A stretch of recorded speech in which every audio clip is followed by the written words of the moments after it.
اور پاکستان دنیا کا امیر ترین ملک ہوتے ہوئے دنیا کا غریب ترین ملک ہے.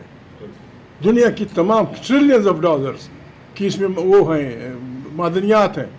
اس پہ جس انداز میں لوگ امناور ہو رہے ہیں یہ پاکستان کو خانہ جنگی کی طرف دھکیل رہی ہیں.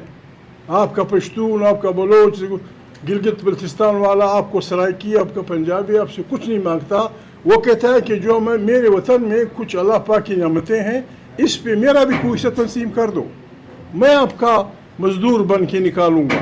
آپ بیچیں، امریکہ پہ بیچتے ہیں، چین پہ بیچتے ہیں، جس سے بھی بیچتے ہیں، لیکن یہ کہ چڑھ دوڑو اپنے لوگوں پہ، یہ بربادی کا راستہ ہے. ہم محنت کرتے ہیں، محنت اس لیے نہیں کہ عوام کمزور ہیں، محنت اس لیے کہ خون سے جو فیصلے کیے جاتے ہیں وہ پاکستان کی بنیادوں کو ہلا کے رکھ دیں گی.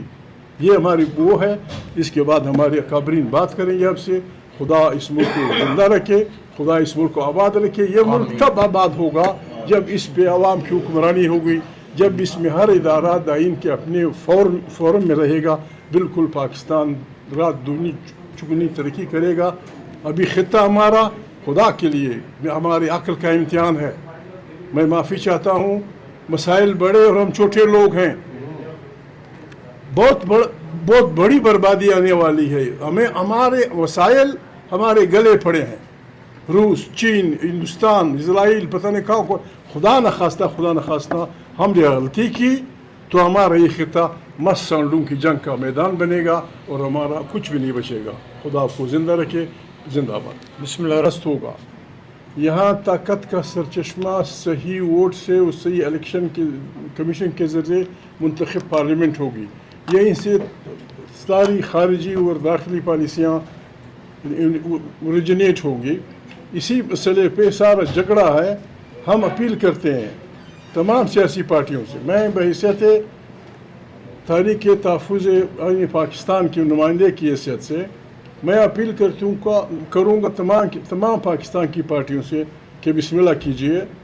بہت سا نقصان ہو چکا ہے، بہت بربادی آ چکی ہے. نواز شریف صاحب زندہ ہیں، ووٹ کو عزت دو کنارے وہ لگاتے تھے. پیپلز پارٹی کہتی تھی کہ ہماری سیاست جمہوریت، سوشلزم، ہمارا روٹی کپڑا اور مکان.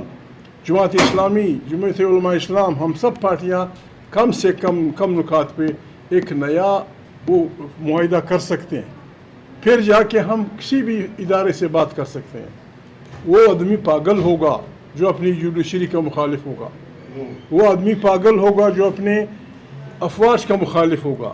ہمارا آئین کاغذ کا ٹکڑا نہیں ہوتا. آئین سماجی معاہدہ ہوتا ہے لوگوں کے درمیان، عوام کے درمیان، سیاسی پارٹیوں کے درمیان. ہم اس سیاسی لیڈر کی بھی مخالفت کریں گے جو آئین کے دائرے سے باہر نکلے گا. ہم اس جج کی بھی مخالفت کریں گے جو جوڈیشل ایکویٹزم میں آئین کے دائرے سے نکلے گا. ہم اس جرنیل کی بھی مخالفت کریں گے جو آئین کے اس سے نکلے گا. یہ ہمارا ایجنڈا ہے. اسی پہ 75 سال سے پاکستان میں لڑائیاں ہو رہی ہیں اور پاکستان دنیا کا امیر ترین ملک ہوتے ہوئے دنیا کا غریب ترین ملک ہے. دنیا کی تمام ٹریلینز آف ڈالرز کی اس میں وہ ہیں معدنیات ہیں.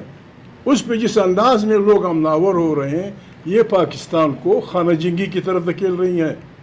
آپ کا پشتون، آپ کا بلوچ، گلگت بلتستان والا، آپ کو سرائکی، آپ کا پنجابی آپ سے کچھ نہیں مانگتا.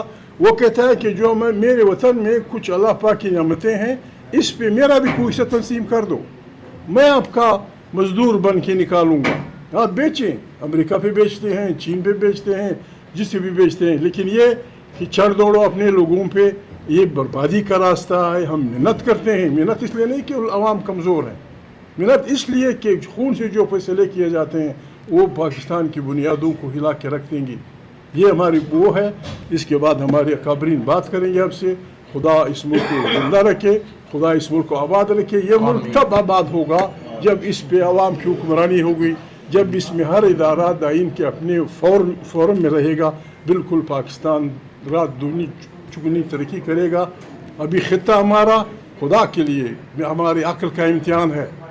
میں معافی چاہتا ہوں، مسائل بڑے اور ہم چھوٹے لوگ ہیں. بہت بڑی بربادی آنے والی ہے. ہمارے وسائل ہمارے گلے پڑے ہیں. روس، چین، ہندوستان، اسرائیل، پتہ نہیں کہاں کو. خدا نخواستہ ہم نے غلطی کی تو ہمارا یہ خطہ مست سانڈوں کی جنگ کا میدان بنے گا اور ہمارا کچھ بھی نہیں بچے گا. خدا آپ کو زندہ رکھے.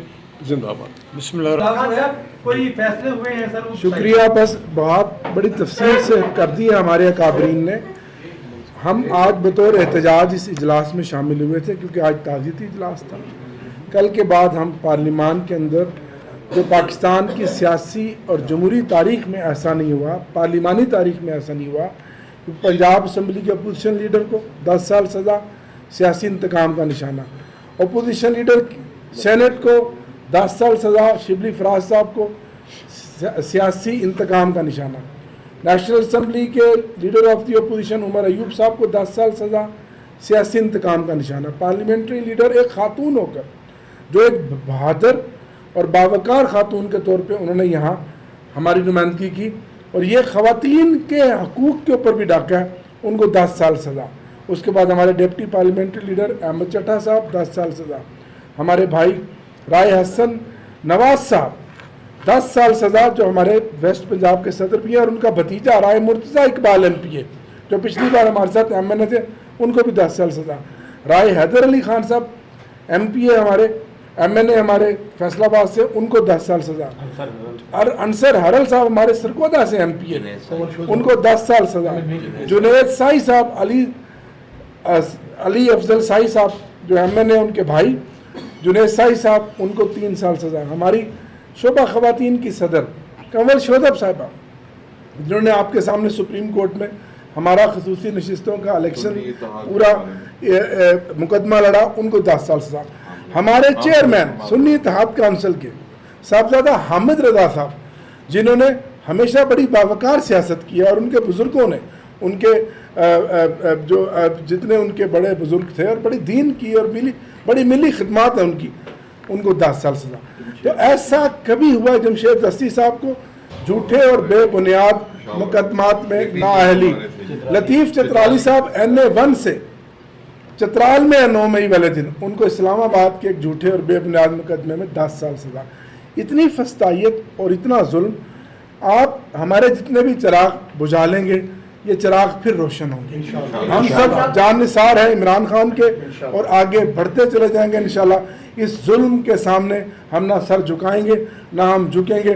ہم راہ حق کے مسافر ہیں, اور جمہوری جد و جہد کے لیے ہم اپنی جد و جہد جاری رکھیں گے انشاءاللہ. صاحب آپ نے بات کی کہ عمران خان صاحب سے جا کے بات کر لیں, تو کون بات کر رہا ہے, اسٹیبلشمنٹ یا حکومت؟ دیکھیں, جس کے ہاتھ میں اختیار ہے وہ بات کرے.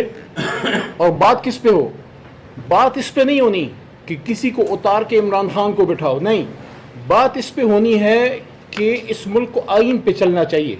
فیصلہ عوام کو کرنے دیں, آئین میں اداروں کا جو رول ہے وہ ادا کریں, اور سیاستدان کا اپنا کردار ہے. اور خدا کا واسطہ ہے, خدا را عام آدمی کی آخری جگہ رونے کی, جس طرح بچہ ماں کے پاس روتے ہوئے جاتا ہے نا, عام آدمی عدالت میں جاتا ہے. اگر عدالتوں کی یہ حالت ہے تو پھر آپ مجھے بتائیں, عام آدمی, غریب آدمی, سیاستدان, مڈل کلاس آدمی, وہ شخص جس کے پاس پیسہ نہیں ہے, طاقت نہیں ہے, جس کے پاس ڈنڈا نہیں ہے, وہ کدھر جائے گا انصاف لینے؟ تو خان صاحب کی لڑائی کی